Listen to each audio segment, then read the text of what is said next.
রুকেল আর অনু এর breakup story. হঠাৎ একদিন অনু রুকেলকে ফোন করে দেখা করতে বলে।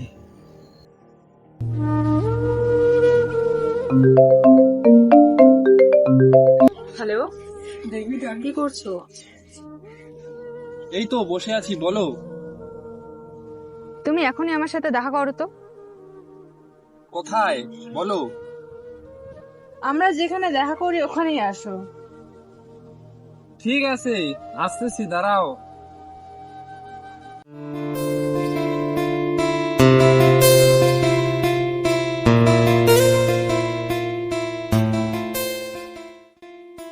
হ্যাঁ বলো, হঠাৎ এইভাবে দেখা করতে বললা? দেখো, আমি আর আমাদের সম্পর্কটা এভাবে রাখতে পারছি না। আমি এখানেই শেষ করতে চাইছি। কেন, তুমি আমাদের 3 বছর সম্পর্কে এইভাবে শেষ করতে চাচ্ছ? তুমি আমার জন্য কি করেছো? কি এমন দিয়েছো আমাকে? কি এমন আছে তোমার? জাস্ট একটা স্কুটি। তুমি এসব কি বলছো? ভালো করেই জানো বাড়িতে একটু প্রবলেম চলছে, তাই একটু চাপে ছিলাম। তুমি আমাকে সময় দাও না, ঘুরতেও নিয়ে যাও না। আমি এই ছেলেটাকে ভালোবাসি, এ আমার জন্য সবকিছু করে। তুমি আমার জন্য কি করেছো? দেখো, সব ঠিক হয়ে যাবে, এরকম করো না প্লিজ। তোমাকে অনেক ভালোবাসি।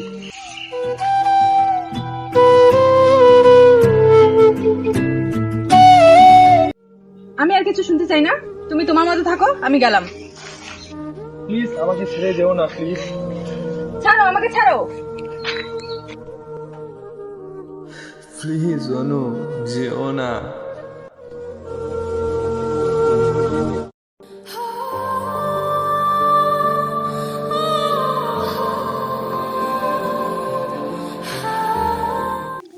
এক সপ্তাহ পর। কি করি, ওকে ভুলতে পারছি না। ও এতটা স্বার্থপর, এতটাই বেইমান। একটুও থাকতে পারছি না, অনেক মনে পড়ছে ওর কথা। আচ্ছা, ওর কথা আমি ভাবছি কেন? ও তো অন্য কারোর সাথে ভালোই আছে। ও যে কি করছে, কেমন যে আছে, ভালো আছে তো আমাকে ছাড়া? 3 মাস পর হঠাৎ একদিন।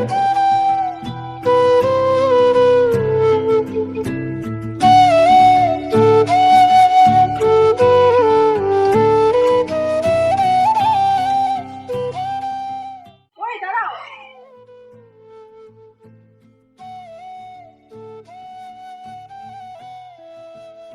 বলো। কেমন আছো? হ্যাঁ, ভালো। আমার না অনেক বড় ভুল হয়ে গেছে, প্লিজ আমাকে ক্ষমা করে দাও। আমি ব্যস্ত আছি, গেলাম। দাঁড়াও না। সরি। এভাবেই তাদের 3 বছরের ভালোবাসা শেষ হয়ে যায়। মোরাল অফ দ্য স্টোরি, বিশ্বাস কারো প্রতি একবার উঠে গেলে সেটা আর কখনোই আসে না।